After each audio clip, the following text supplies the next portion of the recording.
Hello dear students, welcome to your English grammar class.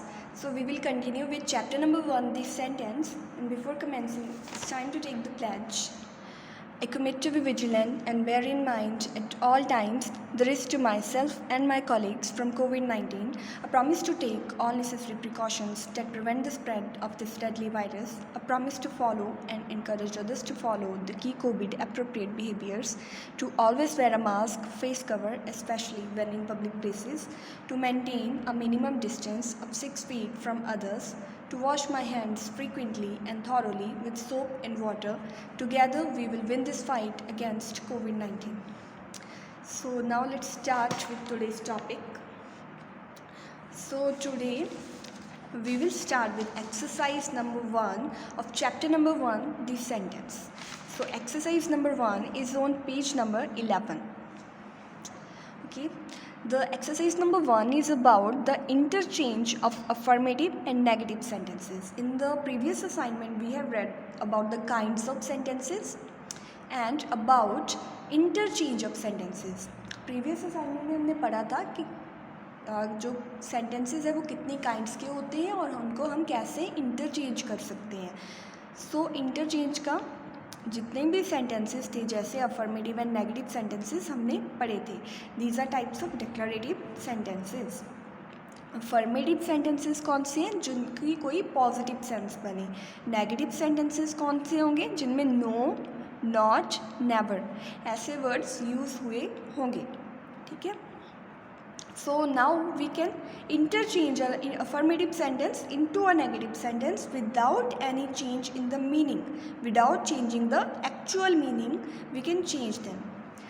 So first we will read a part. Affirmative sentences can be changed into negative sentences with certain modification without any change in the meaning. So affirmative sentences को हम negative sentences में change कर सकते हैं बिना उसका meaning change किए, बस थोड़ी बहुत मॉडिफिकेशंस करके, थोड़े बहुत चेंजेस करके. उसका बट मीनिंग चेंज नहीं होना चाहिए. For example, affirmative sentence is I was doubtful whether it was you. कि मैं डाउटफुल था कि ये तुम हो या नहीं. सो इसको नेगेटिव में चेंज करना है, मतलब नॉट आपने यूज़ करना है इसमें. सो आप क्या लिख सकते हो, डाउटफुल को हम चेंज कर सकते हैं नॉट श्योर में. I was not sure whether it was you. So the previous one was affirmative and the following is negative. हमने एक अफर्मेटिव को नेगेटिव सेंटेंस में चेंज कर दिया, बस डाउटफुल को हमने क्या लिख दिया, not sure. Now second one is you are richer than I. आप मुझसे ज़्यादा अमीर हो. You are richer than I. अब इसमें भी नेगेटिव सेंटेंस बनाना है तो मतलब नो और नॉट आपको यूज़ करना पड़ेगा. फॉर दिस क्या कर सकते हो, इसको पीछे से स्टार्ट कर सकते हो. I am not so rich as you. मैं आपके जितना अमीर नहीं हूँ. Now this is making a negative sense. So ये हो गया आपका नेगेटिव सेंटेंस और ऊपर वाला अफर्मेटिव था, पॉजिटिव सेंटेंस था. Affirmative sentence is she tried all plans. उसने सारे प्लान्स ट्राई किए. अब इसको भी नेगेटिव में आपको चेंज करना है. सो आप लिख सकते हो she left no plan untried. Tried all plan, सारे प्लान्स ट्राई किए, मतलब कोई भी प्लान ऐसा नहीं बचा जो उसने नहीं ट्राई किया. सो मतलब लेफ्ट नो प्लान अनट्राइड, कोई भी प्लान ऐसा नहीं बचा जो उसने ट्राई नहीं किया हो. Now affirmative is a few farmers saved their crop. थोड़े से फार्मर ही थे जिन्होंने अपनी फसल को बचा लिया. A few farmers saved their crop. This was affirmative sentence. Now we have to change this into a negative sentence. So a few को आप change कर सकते हो not all में. Not all farmers saved their crops. कि सभी farmers ने अपनी crop को नहीं बचाया. थोड़े से फार्मर ने बचाया, सभी फार्मर ने नहीं बचाया. So this is how you have changed a affirmative sentence into a negative sentence. The B part is a negative sentence can be changed into affirmative sentence without any change in the meaning. अब एक negative sentence को भी हम affirmative में change कर सकते हैं बिना उसका meaning change किए. This is the important point that we cannot alter the meaning of the sentence. We cannot change the meaning of the sentence. अगर उसका meaning change हो गया तो वो sentence ही गलत हो जाएगा, तो वो interchange नहीं होगा.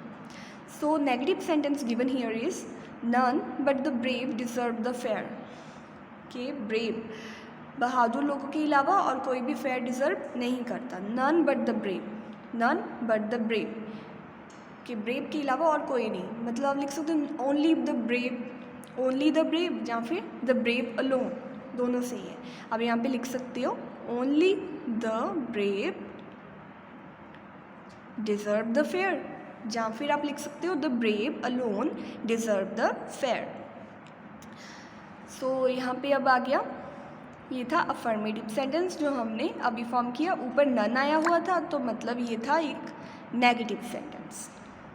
Okay, next is there was no one present who did not shed a tear. There was no one present who did not shed a tear.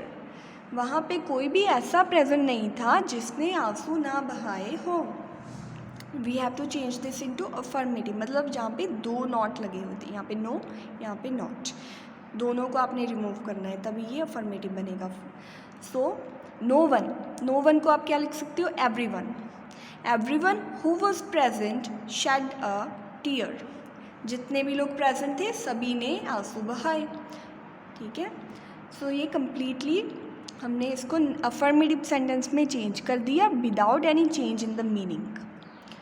Last is negative, he did not spend many days in Mumbai. He did not spend many days in Mumbai. Did not spend many days in Mumbai. उसने मुंबई में ज़्यादा दिन नहीं बिताए। We have to change this into affirmative. So you can write he spent a few days in Mumbai. Many days को हमने change कर दिया few days में। उसने मुंबई में ज़्यादा दिन नहीं बिताए, उसने मुंबई में कुछ ही दिन बिताए। So this is how we have changed a negative into affirmative sentence. Now let's begin with exercise number 1 of chapter number 1. Let's read. Complete each of the following sentences as directed in such a way that it means the same as the sentence preceding it. So दो sentences आपको given है, second sentence का आपको थोड़ा सा hint given होगा कि इसको कैसे start करना है। So इसको इस तरीके से change करना है कि जो first का meaning है वो second में भी clear हो, मतलब the meaning of the first sentence must be clear in the second one and you cannot alter the meaning of the sentence. Sentence का जो मीनिंग है वो आप चेंज नहीं कर सकते। सो nobody will deny that he was innocent. Nobody will deny, कोई भी मना नहीं करेगा कि वो इनोसेंट था, मासूम था या फिर निर्दोष था, कि वो निर्दोष था। इसको आपने बिगिन करना है with everybody. So nobody will deny, everybody will accept. अगर कोई भी मना नहीं करेगा मतलब सभी क्या करेंगे, इस बात को स्वीकार करेंगे। So everybody will accept that he was innocent. यहाँ पे अगर विल लगा हुआ है तो यहाँ पे भी विल ही लगाना है। You have to make this clear that the tenses use should be followed by the first sentence. जो फर्स्ट सेंटेंस में टेंस यूज़ होगा वही आपने यहाँ पे यूज़ करना है। ठीक है, so very few man would be cruel to a child. आपको इसको बिगिन करना है नॉट मैनी से। ठीक है, not many, very few man would be cruel to a child.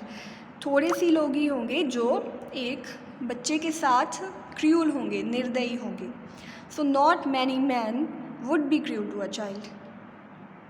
ज़्यादा अगर वेरी फ्यू थे तो यहाँ पे मतलब नॉट मैनी आ गया, बाकी सेंस बिल्कुल सेम बन रही है, man would be cruel to a child.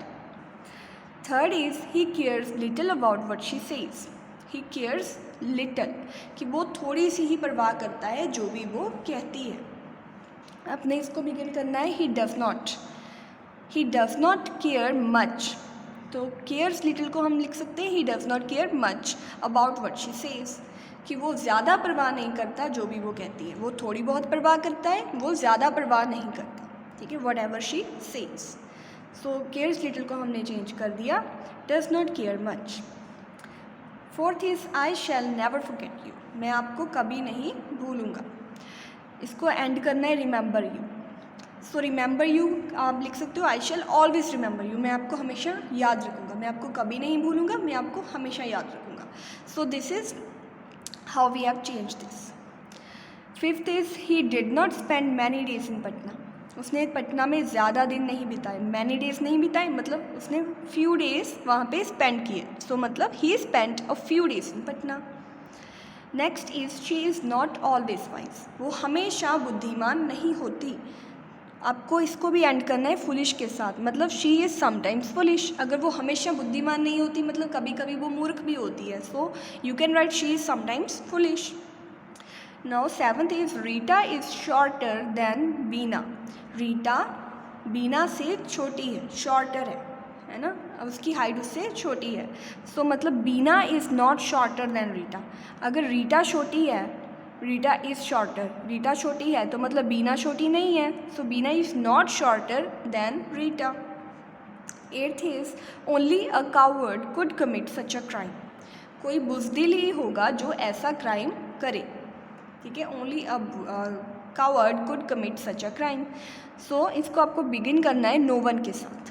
No one brave could commit such a crime, कोई भी बहादुर इंसान ऐसा क्राइम नहीं करेगा, ठीक है। Only a coward, no one brave could commit such a crime, हमने सिर्फ कावर्ड की जगह यहाँ पे ब्रेव लगा दिया। Next is as soon as he reach the station the train left, कि जब वो स्टेशन पे पहुँचा ट्रेन निकल चुकी थी, सो इसको आपने बिगिन करना है नो सूनर के साथ। Now there is a rule to use no sooner. जब भी कहीं पे एज सुन एज लगा होगा तो मतलब यहाँ पे कॉमा भी प्रेजेंट होगा, there will be a comma present wherever there is as soon as written.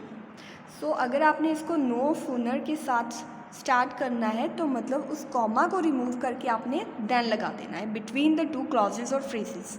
जो भी दो एक क्लॉजेज या फ्रेजेस गिवन होंगे उन दोनों के विचकार आपको देन लगा देना है। एज सुन एज की जगह क्या आ गया, no sooner he reached the station as it is, comma को रिमूव करके then the train left, okay. So this is how you use no sooner. No sooner लगा के योर फर्स्ट फ्रेज और क्लॉज, उसके बाद देन, उसके बाद second phrase और clause. 10th is there is no smoke without fire, इसको end करना है देयर इज़ फायर के साथ। So where there is smoke there is fire, there is no smoke without fire, कि बिना आग के धुआं नहीं हो सकता। सो इसका क्या आप चेंज कर सकते हो, जहाँ भी धुआं होता है वहाँ पे फायर भी होती है, जहाँ भी धुआं होगा वहाँ पे आग भी होगी। Where there is smoke there is fire, जैसे थर्स्टी क्रो का मॉडल था, where there is will there is a way. So उसी तरह से हमने इस सेंटेंस को चेंज कर दिया without changing it's meaning. So that's all for today, dear students. Don't forget to write exercise number 1 on your books. ये आपको सिर्फ बुक पे ही करनी है, and all the very best. That's it.